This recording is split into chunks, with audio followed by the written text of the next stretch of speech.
ഹാഷ്മി പറഞ്ഞ ആ വ്യക്തി, ഇന്നലെ നമ്മളോട് സംസാരിച്ച ആ വ്യക്തി പാമ്പാടി പഞ്ചായത്ത് പ്രസിഡന്റ് ആണെന്നുള്ള കാര്യം കൂടി സൂചിപ്പിക്കുന്നു. പാമ്പാടി പഞ്ചായത്ത് പ്രസിഡന്റ് സിജു കെ ഐസക്കാണ് ഇന്നലെ നമ്മളോട് ആ പ്രതികരണങ്ങളൊക്കെ പാമ്പാടിയിൽ വെച്ച് നടത്തിയത്.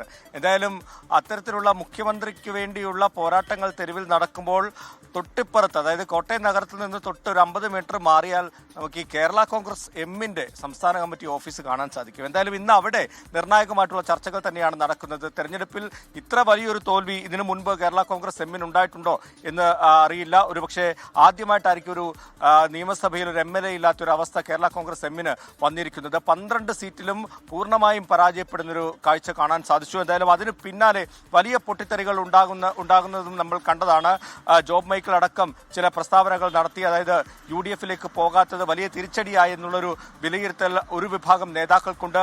അന്ന് തടയിട്ട നേതാക്കൾ റോഷി അഗസ്റ്റിൻ, പ്രമോദ് നാരായണൻ തുടങ്ങിയ നേതാക്കൾക്കെതിരെ പാർട്ടിക്കുള്ളിൽ തന്നെ അതിരൂക്ഷമായിട്ടുള്ള വിമർശനങ്ങൾ പല കോണുകളിൽ നിന്നും ഉയർന്നു വരുന്ന കാഴ്ചയും കണ്ടു. അതോടൊപ്പം തന്നെയാണ് ഇന്നലെ സെബാസ്റ്റ്യൻ കുളത്തിങ്കൽ പൂഞ്ഞാറിൽ മത്സരിച്ച LDF സ്ഥാനാർത്ഥി പറഞ്ഞൊരു കാര്യമുണ്ട്.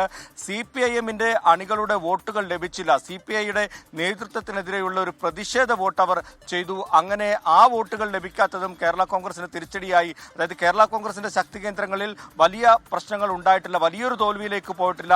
കേരള കോൺഗ്രസിന്റെ നേതാക്കൾ തോറ്റത് പലതും 10,000 വോട്ടിന് താഴെയാണ്. അപ്പോൾ ഈ CPIM അണികളുടെ വോട്ടുകൾ ലഭിക്കാതിരുന്നതാണ് ഈ തിരിച്ചടിയായതെന്നുള്ളൊരു കാരണം കൂടി സെബാസ്റ്റ്യൻ കുളത്തിങ്കൽ MLA ചൂണ്ടിക്കാട്ടി. കഴിഞ്ഞ തദ്ദേശ തെരഞ്ഞെടുപ്പിലും അതുപോലെ തന്നെ ലോക്സഭാ തെരഞ്ഞെടുപ്പിലും ഇതേ കാരണം തന്നെ കേരള കോൺഗ്രസ് എം ഉയർത്തിക്കാട്ടിയിരുന്നു. അന്നും ഒരു പരാതിയായിട്ട് ഉന്നയിച്ചിരുന്നു. അതായത് ഈ CPIM-ന്റെ വോട്ടുകൾ താഴെത്തട്ടിൽ ലഭിക്കുന്നില്ല എന്നൊരു പരാതി അവർ ഉന്നയിച്ചിരുന്നു. എന്തായാലും ഈ രണ്ട് കാര്യങ്ങളും സജീവ ചർച്ചയാകും. അതിൽ ഏറ്റവും പ്രധാന ചർച്ചയായി മാറാൻ പോകുന്നത് ഈ മുന്നണി മാറ്റത്തിന് തടയിട്ട ഒരു കാര്യമാണ്. ഇത്രയും വലിയൊരു തോൽവി അങ്ങനെ മുന്നണി മാറിയിരുന്നെങ്കിൽ ഉണ്ടാകുമായിരുന്നില്ല. ഒപ്പം തന്നെ ഈ ഒരു വിജയത്തിന് നേട്ടം അത് കേരള കോൺഗ്രസിന്റെ ക്രെഡിറ്റിൽ വന്നേനെ എന്നുള്ള വിലയിരുത്തൽ കൂടി ഉണ്ടാകും. എന്തായാലും രൂക്ഷമായിട്ടുള്ള വിമർശനം റോഷി അഗസ്റ്റിനെതിരെ അടക്കം ഉണ്ടാകാനുള്ള സാധ്യതകൾ തന്നെയാണ് നിലനിൽക്കുന്നത്.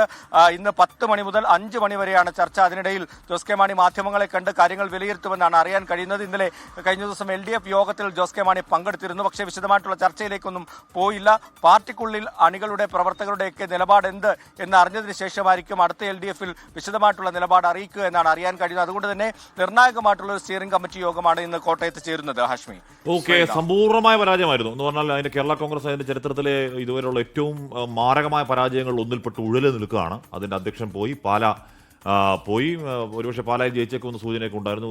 അതില്ല, റോഷി ഇല്ല, അവിടെ റാന്നിയിൽ ഒരുപക്ഷെ ഒട്ടുമിക്ക ഓൾമോസ്റ്റ് എല്ലാം ഒന്നുപോലെ ഒരു സീറ്റ് പോലും ഇല്ലാതെ അങ്ങേയറ്റം ദയനീയമായി പരാജയപ്പെടൽ മാത്രമല്ല, ഇപ്പുറത്ത് കേരള കോൺഗ്രസ് ജോസഫ് ആകട്ടെ മത്സരിച്ച 8-ൽ ഒറ്റ ഒരെണ്ണം ഒഴിച്ച് ബാക്കി എല്ലാത്തും ജയിക്കുകയും ചെയ്തു. അപ്പോൾ അവർ വലിയ വിജയം നിൽക്കുമ്പോൾ സ്വാഭാവികമായും ഇപ്പോൾ അടുത്ത് നടക്കാൻ പോകുന്ന ചർച്ച ഒരു പൊട്ടിത്തെറി ചർച്ചയാകും എന്ന കാര്യത്തിൽ തർക്കം വേണ്ട. ഉണ്ടാവട്ടെ. ഞാൻ പറയുന്നത് പാർട്ടികളിൽ തിരുത്തലുണ്ടാവണമെന്നുണ്ടെങ്കിൽ അത്തരത്തിൽ നല്ല ആർജവമുള്ള ചർച്ചകൾ പുരോഗമിക്കണം. അത്